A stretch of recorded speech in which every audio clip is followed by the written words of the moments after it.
I actually almost didn't make it here today, because last night I was walking home and I started to notice some shadows kind of flitting among the trees, and at first I thought, well, that can't be human, they're moving too fast, but they seem to be human forms. And then they started to converge in front of me, and I noticed their fangs.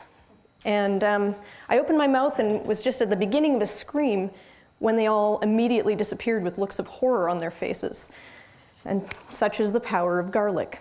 And the reason I'd had that garlic actually was because I was afraid I was coming down with something. But luckily garlic has antiviral, antibacterial, and antifungal properties, so I actually feel great today. You know, and I have all of my blood in my system too, which is great. Thank you, garlic. So I'm not the only garlic fan either. It's a much beloved food. It's one that we include in all of our cooking. It goes well with pretty much anything. And we grow really delicious garlic nearby. But if you go to the grocery store, it's kind of weird because most of our garlic actually comes from China. And that's kind of a 7,000 kilometer extra distance than what we need. And when I'm buying a bulb of garlic for 11 cents, I'm wondering, you know, how much did the person who grew this get out of the deal? So a group of us here in Saskatoon, it's a group called We Are Many, or WAM, as Kaveri mentioned, we decided to become garlic self-sufficient in Saskatoon. So I'm just going to point out some of these pictures. We decided to take part in a global event called 10-10-10.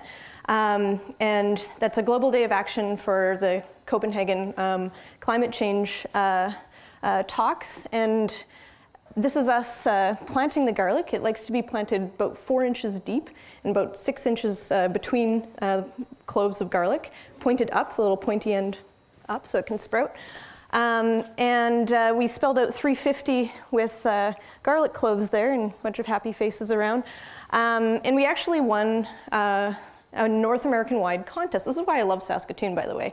We won a North American-wide voting contest online with this idea, and then on the day we were supposed to set out for this, more and more people kept showing up on their bikes and walking and so on and so forth. So we actually decided to hold a second planting bee. We'd already done six lawns by this point, and that's us on the first weekend there planting a space that we'd already ripped up the sod from, so garlic instead of lawns. And after the first weekend, we were covered in a whole bunch of different media sources. So we were on every television station and in the newspaper, even in Regina, they picked us up too. Radio stations, all of that. And people kept donating their lawn space to us. So we had 9 offers the second weekend. We ended up planting in 15 yards in 8 different neighborhoods all over Saskatoon. And what we figured out is, you know, this is possible here. If we were going to become tomato self-sufficient, we might require a lot more space, but garlic is doable. And so as we were celebrating eating homemade garlic bread, we decided that garlic self-sufficiency is indeed the way to go. And next fall you'll see a lot more of that happening. Actually, you'll see a lot more of all of this happening. And I think I can fairly easily say that those vampires, they're going to move on to a different town. So thank you very much for having me.